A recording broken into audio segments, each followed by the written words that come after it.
ಹಿಂದಿನ ವಿಡಿಯೋದಲ್ಲಿ ತಿಳಿಸಿರೋ ಥರ ಫ್ಲೋರಿಂಗ್ 5 ಟೈಪ್ಸ್ ಇದೆ. ಅದನ್ನ ಎಲ್ಲೆಲ್ಲಿ ಯೂಸ್ ಮಾಡ್ತೀವಿ ಅಂತಂದರೆ, ನಂಬರ್ 1 ಆಕ್ಸೈಡ್ ಫ್ಲೋರಿಂಗ್. ಇದನ್ನ ಎಲ್ಲಿ ಯೂಸ್ ಮಾಡ್ತೀವಿ ಅಂತಂದರೆ vernacular or sustainable architecture use ಮಾಡ್ತೀವಿ. Lime oxide, red oxide or yellow oxide. Second one natural stone material. Natural stone material ನಮಗೆ ಏನೇನು ಅವೈಲೇಬಲ್ ಇದೆ ಅಂತಂದರೆ ಕೋಟಾ ಸ್ಟೋನ್, ಜೈಸಲ್ಮರ್, ಕಡಪ. ಇದೂ ಅಷ್ಟೇ ಸಸ್ಟೈನಬಲ್ ಆರ್ಕಿಟೆಕ್ಚರ್ ಯೂಸ್ ಮಾಡ್ತೀವಿ.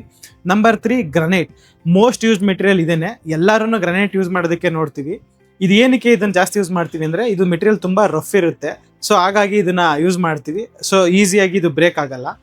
ಇದ್ರದ್ದೊಂದು ಡ್ರಾಬ್ಯಾಕ್ ಏನು ಅಂತಂದರೆ, ನಾವು ಎಕ್ಸ್ಪೆಕ್ಟ್ ಮಾಡಿರೋ ಥರ ಗ್ರೈನ್ ಸಿಗಲ್ಲ. ನೆಕ್ಸ್ಟು ನಮ್ಮದು ಮೆಟೀರಿಯಲ್ ಬಂದುಬಿಟ್ಟು ಮಾರ್ಬಲ್ಲು. ಮಾರ್ಬಲಲ್ಲಿ ನಾವು ಎಕ್ಸ್ಪೆಕ್ಟ್ ಮಾಡಿರೋ ಥರ ಗ್ರೈನ್ ಸಿಗುತ್ತೆ, ಮೆಟೀರಿಯಲ್ ಫಿನಿಶ್ ತುಂಬ ಚೆನ್ನಾಗಿರುತ್ತೆ. ಬಟ್ ಎಲ್ಲರೂ ಇದನ್ನು ಅಫೋರ್ಡ್ ಮಾಡೋದಕ್ಕಾಗಲ್ಲ, ಯಾಕಂದರೆ ಇದು ತುಂಬ ಎಕ್ಸ್ಪೆನ್ಸಿವು. ಮಾರ್ಬಲ್ದು ಏನು ಬೆನಿಫಿಟ್ ಅಂತಂದರೆ, ಅದು ಜಾಯಿಂಟ್ ಕಾಣಿಸಲ್ಲ, ಸೀಮ್ಲೆಸ್, ಜಾಯಿಂಟ್ ಎಲ್ಲ ಕ್ಲೀನಾಗಿ ಜಾಯಿಂಟ್ ಆಗಿರುತ್ತೆ. Next engineered material.